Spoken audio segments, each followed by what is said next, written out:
You know what? Just let it go. Just let me go. Let it go.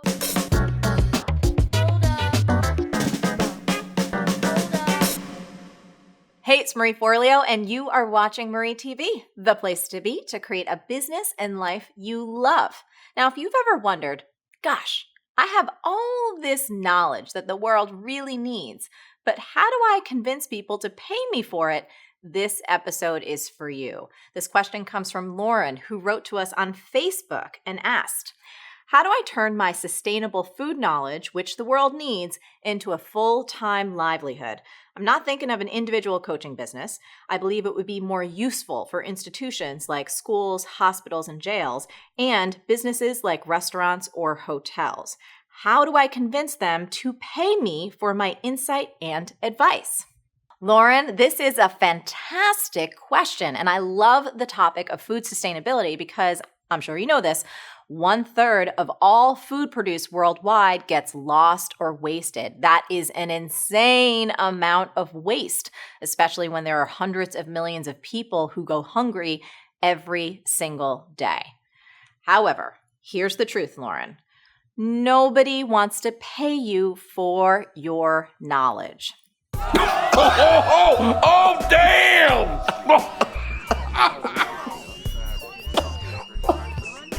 Hold up, everybody. Nobody wants to pay for my knowledge either. This is actually true for all of us. And here's what I mean.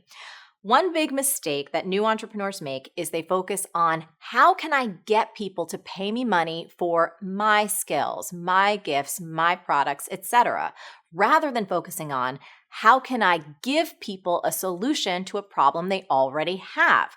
The former approach is you focused. It's all about what can you get from others, which is not the approach I suggest if you want a profitable and sustainable business. The latter approach, which I highly suggest, is customer focused, meaning you shine a light on your customer and how what you offer is a solution to their problems.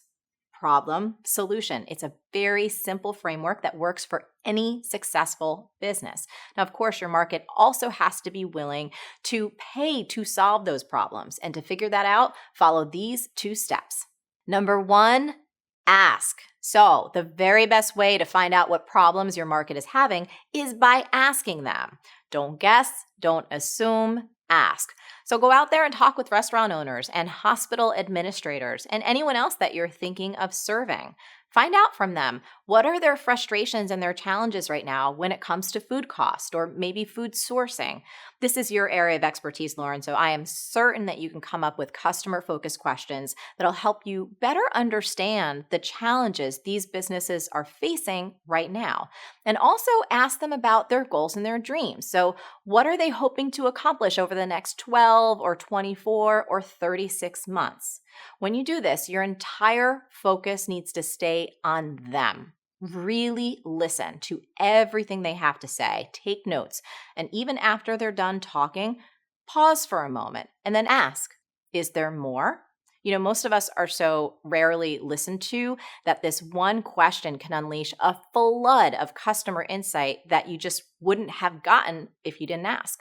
Step number 2 is align, meaning match up the knowledge that you have to the problems they have. How will your advice fit their needs? I want you to keep it in this problem-solution framework. Remember, nobody really cares about your knowledge. They want solutions to their problems, and always be as specific as possible. Use case studies and real numbers wherever you can. Now, if their problem is hemorrhaging money, maybe you can show them how reducing their food waste will cut costs big time, or how meeting standards of sustainability can get them a tax break. If their problem is not enough customers, show them how locally sourced organic food can get them some PR buzz right now and put them on the local hot list. If their problem is wanting to do the right thing, but also keep in mind the bottom line, show them how making tweaks will allow them to be really eco-conscious without losing money. saving money, making money, more customers, happier customers, more press, a business that's the embodiment of their values.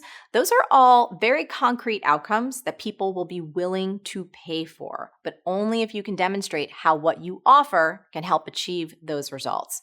When you do that, Lauren, I got to tell you, you do not need to convince anyone to pay for your services. They're going to be taking out their checkbook and asking, when can we start? So let's wrap this one up on a tweetable. Focus on solving real problems and you'll never have to convince people to pay. That was my A to your Q, Lauren. I really do hope it helps. And now I would love to hear from you. Have you ever struggled to convince people that what you have to offer is worth paying for?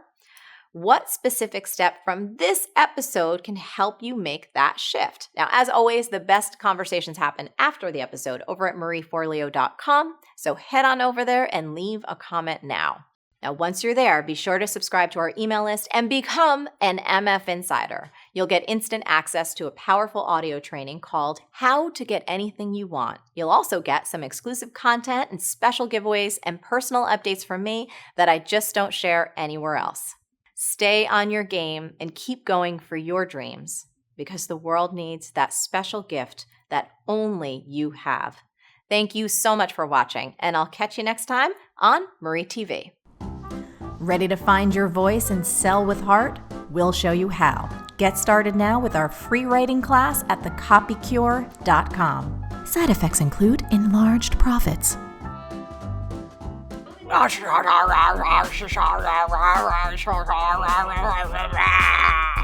I heard that.